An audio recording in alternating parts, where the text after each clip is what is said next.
And the guy to me, it 100% is the pound for pound greatest fighter. And I got to tell you, based on a couple of things, but one is, man, anytime you know what a guy's going to do and you can't stop it, that's greatness to me, man.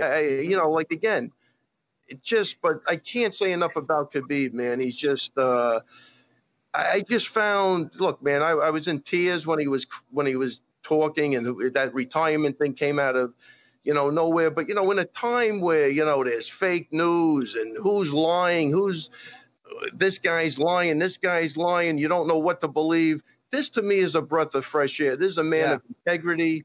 This is a man of his word. This is a man that puts family first.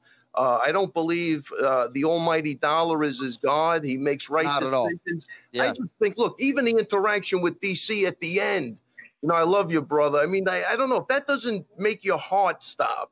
Yeah. Nothing will. You know what I mean? Like, in a crazy time that we are, black, white, it doesn't matter. For me, in a brief couple of seconds, man, everything was good in the world. I don't know. I can't say enough about the guy. I think he's a great ambassador. Yeah. And, like, again, just in a crazy time, man, to me, it was a breath of fresh air. And this is a guy that is mauling high-level people. I mean, this is crazy, man. Yeah.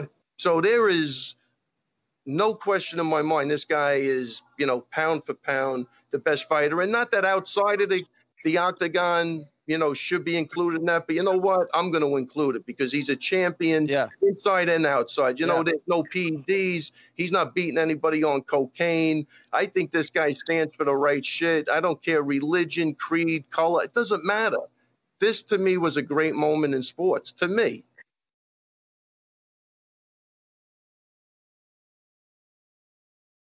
His striking is wonderful. A lot of people don't understand his striking, and when he was talking about a Mayweather fight, does he go out there and outbox Mayweather? No, I think Conor does better in a boxing match than Khabib. But when you add wrestling to it, his striking's great. His feints and his level changes and his offbeat and things is super unique. So I think his striking is you have to have it all at this level. He's definitely great in one area, but I think he's really, really, really good in every other area.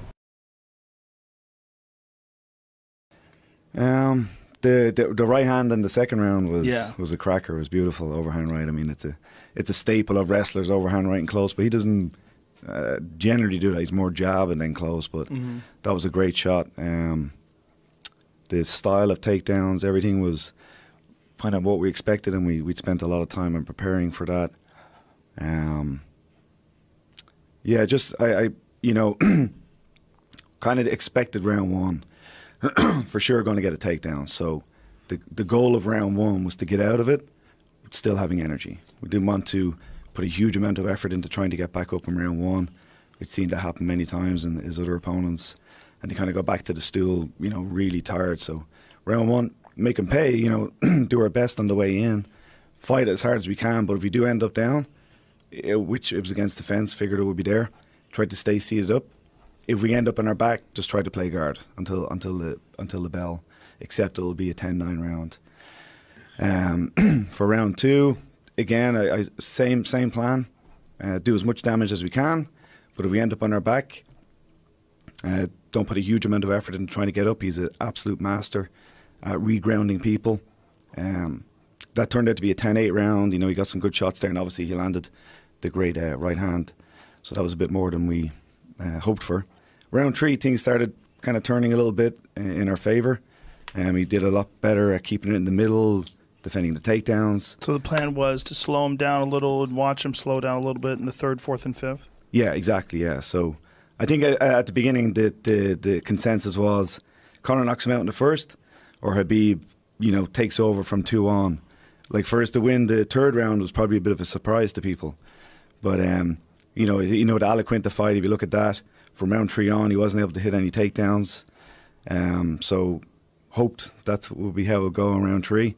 We could defend the takedowns a lot easier and start landing air shots. And that did happen for round 3. Not as well as we planned, not as well as we hoped. And then round 4, we hit another great takedown. made a mistake giving up the overhook, exposed her back, and that was all she wrote. Below that would be GSP, purely because GSP was an incredible fighter, big fan of him. I've learned a lot from watching his fights. But it's a long time since he's fought, and the game changes very, very quickly. And I think Khabib is sort of like a better version of GSP. Although we don't know. It's hard to tell how GSP and Khabib would match up.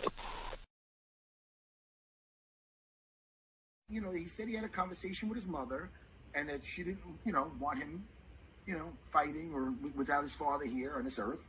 And that's a guy that's going to keep to his word. I feel he did walk away on top, and I think it's a beautiful thing. It was very emotional, but it was a beautiful thing. He had such a beautiful relationship with his father. Because even when you see his father and him wrestling around, like you see like the love, like you see with Khabib trying to move him, and even though his father's like, he still knows all like the right way to distribute his weight, and so he's like you see like the love and the how much Khabib admired his father. Made it look easy. It wasn't like, all right, he's almost getting out. Not only did he have the confidence that he was going to do that, it takes a lot of confidence to be mounted and go for an arm lock on a guy like that. In the beginning, in the first, he's just going for an arm lock right away. He's not even just sitting there beating him up. He's not playing it safe.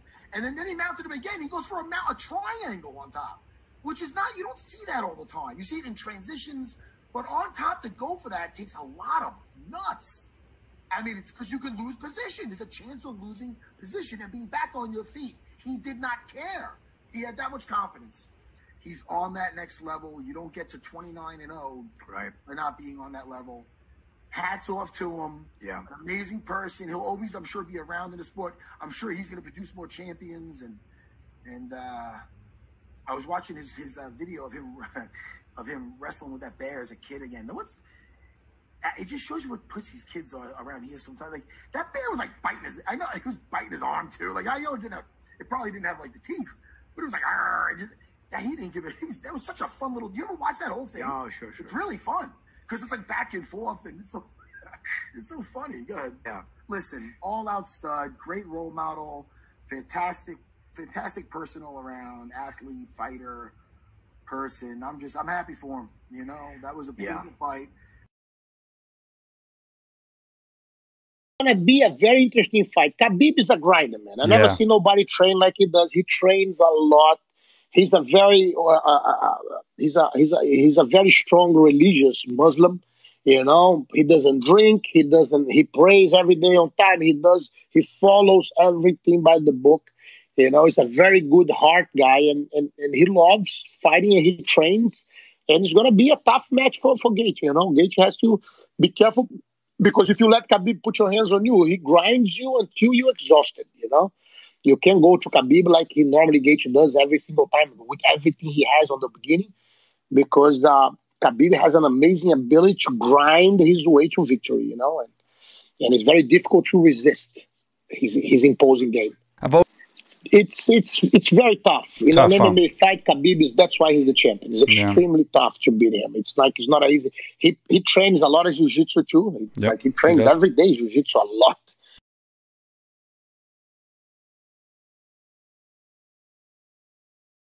And Khabib is more the quiet guy, but I feel him more dangerous. I remember Emelianenko Fedor, another fighter that came from Russia. He was the same type, but different fighter. He was quiet, he was cold, but when he stepped in, it was something else. I think Khabib will win, because if he catch you, he doesn't let you lose. He will make you suffer in the ring, and you don't only suffer, he makes you give up in a way that looks very bad. So intelligent. People ask me all the time, is he strong? I mean, he's strong.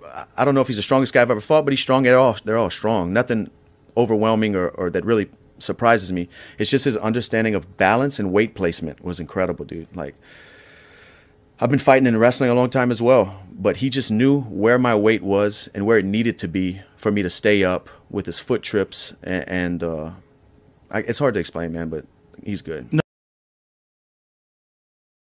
My coach, Fabiano Scherner, was in New York a week ago for PFL. My teammate Rick Story was fighting. He was out there cornering Rick. And Khabib was out there. Khabib was cornering somebody. And Khabib did a workout in the back room, and my coach sat and watched it. And he said, Khabib didn't have, these master submissions or things you haven't seen before. It was all pretty straightforward. He said, but he had a pressure. And he said, first, let me tell you what the workout was. Okay, so Khabib comes in, he's got 5 guys. And what the workout is going to be is one by one, Khabib is going to work out with each guy until each guy gives up. Once the guy's had enough, reaches a level of exhaustion, he's done, and the next guy comes in. My coach said the workout was 90 minutes. The first guy was the most talented guy, made it 20. 20 minutes in, the guy goes, I'm done. I have nothing left to offer you. Great. Khabib stays in. New guy comes in. Guy number 2 comes in for 15 minutes or so. Guy number 3 comes in for 15 minutes or so. Guy number 4. And then when it was done, Khabib was standing up, and all 5 guys were laying down just from exhaustion. He didn't hurt them. It was a grappling workout. He didn't hurt these guys. He just put a pace on it.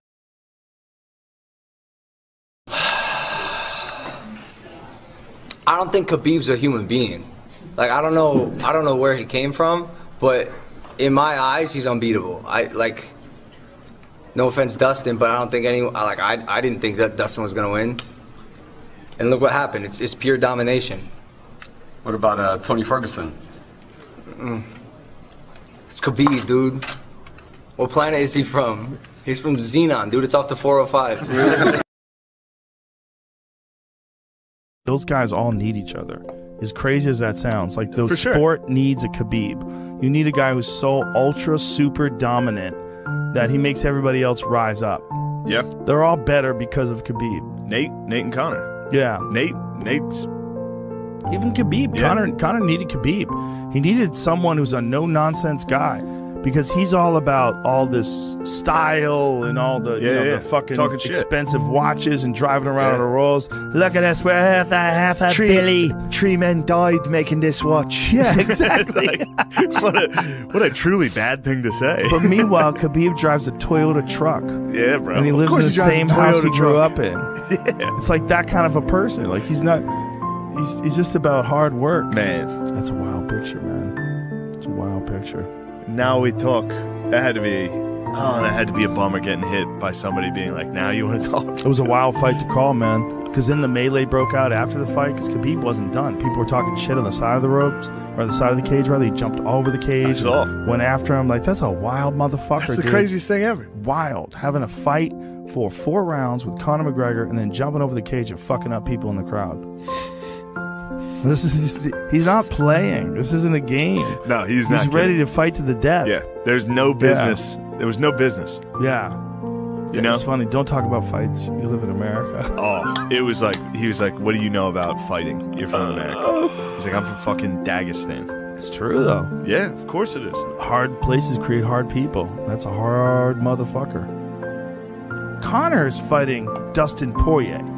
He's fighting Cowboy Cerrone. He's fighting Khabib Nurmagomedov while he's worth hundreds of millions of dollars. How terrifying is that guy's responses to these things? He's my favorite response ever. It is the scariest.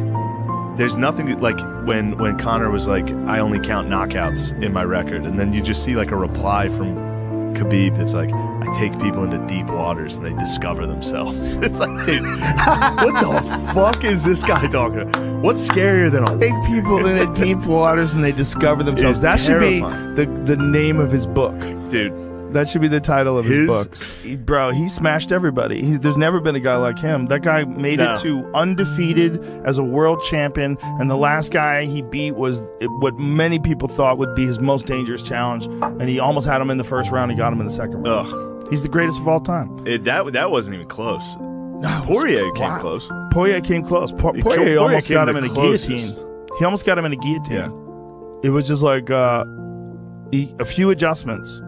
And maybe if he was less tired, you never know. Like, a human's a human, but that guy, really elite grapplers, it's hard to submit them, man. They can get out of stuff better. Good God, that guy's up there fucking wrestling bears in the mountains when he was a little kid, knowing No one is ever close to as scary as Khabib, though. It's Dude, pretty scary. that while he was fighting Conor and he was like, now we talk. Yeah. It's Come like, on, we're dude, talking. Holy